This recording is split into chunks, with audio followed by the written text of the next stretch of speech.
দেখ, সংকল্প তোকে চাকরি করতে কোনোদিনও বলবে না, কারণ চাকরি করতে গেলে যে ফিজিক্যাল পরিশ্রমটা হবে ও চাইবে না তোর কোনো কষ্ট হোক। হয়তো ডিভোর্সের পর একটা বড় অ্যামাউন্ট টাকাও তোর জন্য রেখে যাবে, কিন্তু দেখ, যদি তুই টাকাটা নিস বা ভাবিস যে ওই টাকাটা আছে বলে তুই চাকরি করবি না, তাহলে কিন্তু কোনোদিনও আমি তোর চোখের দিকে তাকাতে পারবো না। তুই ভাবলি কি করে যে সংকল্পে দেওয়া টাকা আমি নেব? কি ভাবিস তুই আমাকে? শুধু তোর স্পাইন আছে আর কারণ নেই? একমাত্র সংকল্প জানে ওর সাথে আমার কি কথা হয়েছে প্রত্যুষ। আমি সংকল্পের থেকেও কোনোদিনও কোনো টাকা নেব না, আর তোর থেকেও কোনো টাকা নেব না। আমি নিজের মতন করে চেষ্টা করব, যেটুকু রোজগার করব সেটা আমার হবে। হ্যাঁ, ইমোশনালি বলে ফেলেছিলাম যে তোর থেকে আমি টাকা ধার নেব, আর তোর সিরিয়াসলি মনে হয় আমি তোর থেকে টাকা ধার নেব? তুই আবারও আমার কথা বুঝলি না। তোকে টাকা ধার দিতে আমার কোনো অসুবিধা নেই, তোকে ধার কেন দেবো, এমনিই দেবো।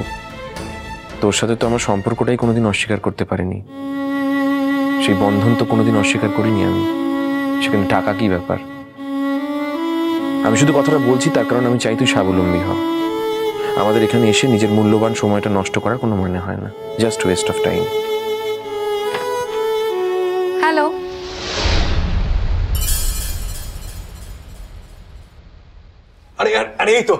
এই তো কিয়ারানি এসে গেছে। তো সেই শোয়ের পর থেকে এতদিন তুই আসিসনি কেন? আমি একটা চাকরি করি, আমাকে তো অফিসেও সময় দিতে হয়, তাই না? বাবা সে নয়, ঠিক আছে, তাহলে দলে আসবি না, রিহার্সালে আসবি না? মাঝে মাঝে বলছি, যবে থেকে তুমি আমাদের দলে জয়েন করেছিলে তবে থেকে অফিসে যেতে, অফিস করে কিন্তু রিহার্সালে আসতে, তাহলে এই কদিন আসুনি কেন? অন্য একটা কাজ ছিল। ওকে, তো তুমি অন্য কাজে বিজি ছিলে, এখন ফ্রি? ফ্রি বলেই তো এলাম। ডিকা, এত শাসন করিস না। এই হাতে এটা কি? ওহ, প্রত্যুষ বলেছিল প্রোগ্রাম শেষ হলে একদিন ভালো করে ট্রিট দিতে, তো দুদিন আসিনি। ভাবলাম আজকে তোদের জন্য খাবার দাবার বানিয়ে নিয়ে আসি। আজকে তো অফিস যাইনি, এসবই করছিলাম। অবশ্য মা বানিয়েছে, আমি জাস্ট হেল্প করেছি। ও ঠিক আছে, চলবে চলবে, তাই চলবে, চলবে। ভালোই হলো, ট্রিটটা পেয়ে গেলি তুই। তাই তো দেখছি, মেঘ না চাইতে জল। মেঘ না চাইলে না, মেঘ আগেই চেয়েছিল, জলটাই এলো, তাই না? বলছি, ভালোই হয়েছে তুমি এসেছো। খাবারটা খেও কিন্তু। কি আমি এখানে খেতে আসিনি। আমরা না এখানে কেউই খেতে আসেনি অর্ণা। তবে কি না, মানুষ একসঙ্গে থাকলে, কাজকর্ম করলে একসঙ্গে খাওয়া দাওয়াও তো করে। আমি কিন্তু সেই হিসেবেই বলেছি। তাছাড়া তোমার আমার সঙ্গে সমস্যা থাকতেই পারে, কিন্তু আমার মায়ের রান্নায় কি প্রবলেম? এক্সকিউজ মি, তোমার সাথে আমার কি সমস্যা থাকবে? মানে তুমি কি কোনোভাবে আমার লাইফে এক্সিস্ট করো নাকি? কি কদিন হলো তোমাকে চিনেছি, আর এত বড় বড় কথা বলছো কেন? Arna please. What please? Why? I mean, ও তো কথাগুলো বলছে, তাই তুই বারবার আমাকে কেন বলিস? তুই বল। তুই শুরু করলি? কেন করছিস? সমস্যা তো একটা আছে অর্ণা, সেটা তুমিও জানো আর আমিও জানি। ডে ওয়ান থেকে আছে। তা না হলে আমার আনা প্রত্যুষের জন্য নানির বানানো ওষুধটা তুমি ওভাবে ছুঁড়ে ভেঙে ফেলতে না। তারপর প্রোগ্রাম হয়ে গেলে যে বিহেভিয়ারটা করলে সেটাও করতে না। সামহাও তুমি না আমাকে তোমার শত্রু ভাবো যে আমি তোমার ক্ষতি করতে পারি। না অর্ণা, আমি কিন্তু তোমার ক্ষতির কারণ হব না। আর দেখো, এই দলে প্রত্যেকে আমার খুব ভালো বন্ধু। প্রত্যুষকেও আমি খুব ভালো বন্ধু মনে করি। আর যেহেতু তুমি প্রত্যুষের ভালো বন্ধু, আমি কিন্তু তোমাকে বন্ধু হিসেবেই দেখি। আর তোমাদের সম্পর্কটা আমার জানা, আমি সেটাকে খুব অনার করি। তাই তুমি যদি কোনো কারণে আমাকে মিসআন্ডারস্ট্যান্ড করে থাকো, ভুল বুঝে থাকো, আমি কিন্তু সত্যি সত্যি সরি বলছি। মানে আমি কিন্তু এরকম কিচ্ছু করিনি। কিয়া, তোমাকে নিয়ে ভাবার সময় আমার নেই। তবুও মাঝে মাঝে ভেবে ফেলো, তাই না? তাই বলছি, যদি সেরকম কিছু ভেবে ফেলো, নাথিং লাইক ইট। আর সত্যি তো, তুমি আমাকে নিয়ে ভাবতে যাবে কেন? তোমার জীবনে যেমন আমার খুব একটা অস্তিত্ব নেই, তেমন কিন্তু আমার জীবনেও তোমার খুব একটা অস্তিত্ব নেই। তাছাড়া তুমিও আমাকে চেনো না, আমিও তোমাকে ঠিক করে চিনি না।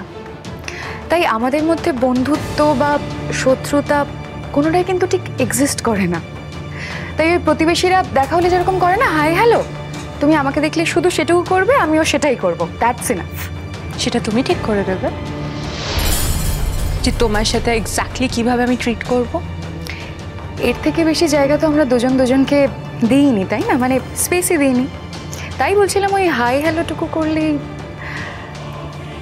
আর দেখো, আমি জানি এই দলটা শুরুর প্রথম দিন থেকে তুমি এই দলে আছো, তাই স্বাভাবিক তোমার একটা ওনারশিপ আছে। আমি সবে জয়েন করেছি, আর রেগুলার আসতে পারবো কিনা সেটাও ঠিক জানি না। আমি একটা চাকরি করি, যথেষ্ট রেসপন্সিবল জব, আর দুমদাম ছুটি নেওয়া যায় না। ভাবছি এরপর থেকে ভিজিটে যাব, অনসাইটেও যেতে হতে পারে। তাই আমি যে আসতেও পারবো তারও খুব একটা শিওরিটি নেই। তাই আমাকে নিয়ে তোমার যদি কোনো ইনসিকিউরিটি থেকে থাকে, সেটার কিন্তু কোনো রিজন নেই। তুমি যেমন এই দলটাতে ছিলে, দলটা নিজের হাতে তৈরি করেছো, এখন যখন ফিরে এসেছো দলটা তোমার হাতেই থাকবে। অর্ণা, এই কথাগুলো কেন হচ্ছে আমি তো সেটাই বুঝতে পারছি না। না তুই চলে যাস না, দাঁড়া না। দলের একজন ফাউন্ডার মেম্বার হিসেবে আমার কিন্তু কিছু বক্তব্য আছে। দেখ, দল মানে সেখানে অনেক মানুষ আসবে, ইচ্ছে না হলে অনেক মানুষ ছেড়ে চলে যাবে, সেটা আমাদের হাতে নেই। আর আরও একটা যেটা মোস্ট ইম্পর্টেন্ট বিষয়, দলটা কেউ তৈরি করেছিল মানে ফিউচারে কোনো মেম্বার, নতুন মেম্বার আসতে পারবে না, এটা তো হতে পারে না। আমি কি সেই কথা বলেছি? তাহলে কেন বসাচ্ছি সেই কথাগুলো আমার মুখে? ফিনিশ, আমি তো শেষ করিনি এখনো। দেখ, আমরা কিন্তু কেউ অকৃতজ্ঞ নয়। দলে যদি কোনো মেম্বার কোনো মেম্বারের সাথে খারাপ ব্যবহার করে, সেটা দেখার দায়িত্ব আমাদের। আর কিয়া, তোমাকে একটা কথা বলার আছে আমার। তুমি যে অনসাইটে যাচ্ছ সেটা তো একবারও আমাদেরকে ইনফর্ম করোনি তুমি। তখন প্ল্যানটা ছিল না, এখন হয়েছে। তাছাড়া সবসময় তো মানুষ একরকম ভাবে না প্রত্যুষ, তাই না? আর অনসাইটে গেলে আমার ক্যারিয়ার গ্রোথ হবে, সেই জন্যই ভাবলাম যে। কবে যাচ্ছ? কিছু ঠিক হয়নি এখনো, ঠিক হলে জানিয়ে দেবো। ঠিক আছে, তাহলে তো ভালোই আছে। মানে তুমি তো কালকেই চলে যাচ্ছ না, যে কদিন কলকাতা থাকছো সে কদিন আমাদের দলে এসো, অন্তত রিহার্সালটা অ্যাটেন্ড করো, ঠিক আছে?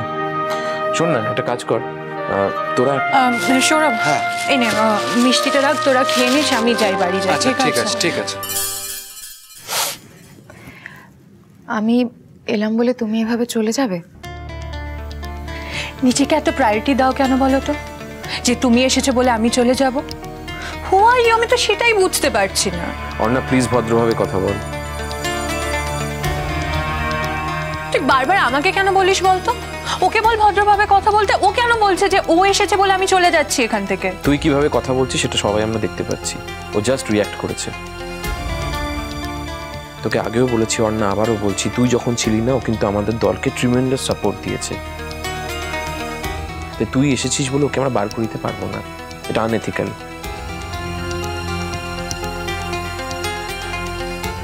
কিয়া, তোমাকে আমার একটা পার্সোনাল রিকোয়েস্ট আছে।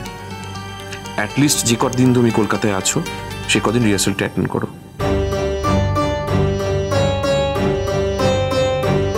চেষ্টা করবো প্রত্যুষ, তবে আমি ঠিক কথা দিতে পারছি না। কিয়া, তোমার কিছু হয়েছে? শরীর খারাপ? কই না তো, I am absolutely fine. Just মনে হলো।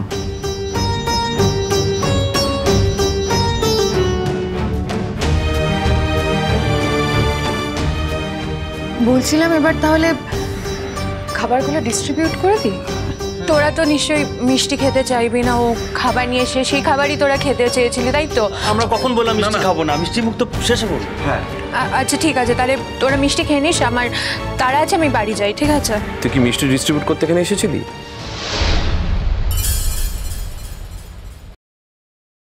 তুই তো কিয়াকে নিয়ে ব্যস্ত ছিলি না? থাক না ওকে নিয়ে ব্যস্ত, সব জায়গায় মাথা ঘামাতে যাস কেন তুই? একটু আগে বলি যে আমি রিহার্সাল রুমে এসে সময় নষ্ট করি, এখন বুঝতে পেরেছি কেন তুই এই কথাগুলো বললি। আমার কাছে ক্লিয়ার যে আমার রিহার্সাল রুমে আসাটা তোর কেন ভালো লাগে না। ঠিক আছে, আমি চলে যাচ্ছি। আর আরেকটা কথা, আসবো না আর কখনো এখানে, ওকে? সৌরভ শোনো, ওই মেম্বার্সদের লিস্টে যেখানে নামগুলো লেখা থাকে না, ওখান থেকে আমার নামটা কেটে দিস তোরা, ঠিক আছে? কেন এটা কি? অর্ণা প্লিজ, প্লিজ সিম্পাথি দেখিও না তুমি। তোমার সাথে আমার কোনো লেনা দেনা সম্পর্ক নেই। এই কথাগুলো আমি প্রত্যুষকে বলেছি, ওর আর আমার কথা। প্লিজ এর মধ্যে ঢুকো না তুমি। লেটা গো। আর কি আর তোমায় বলছি, তুমি আমাদের বিষয়ের মাঝখানে ঢুকো না। আর দেখ অর্ণা, তুই যদি যেতে চাস তাহলে তুই যা, তোকে আটকাবো না। তবে যে কথাগুলো বললি মনে রাখিস, তোর সাথে আমার একটা সম্পর্ক আছে মানে সবাইকে সামনে তুই আমায় হিউমিলিয়েট করবি, এটা হতে পারে না।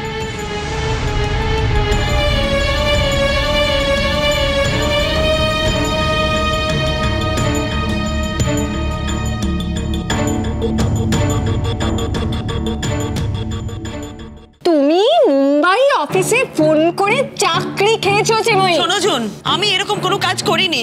মা সম্পর্কে যদি আর একটা কথা বলো না, জিভটা টেনে ছিঁড়ে ফেলে দেবো। আমার এই ক্ষতিটা কেন করলে তুমি?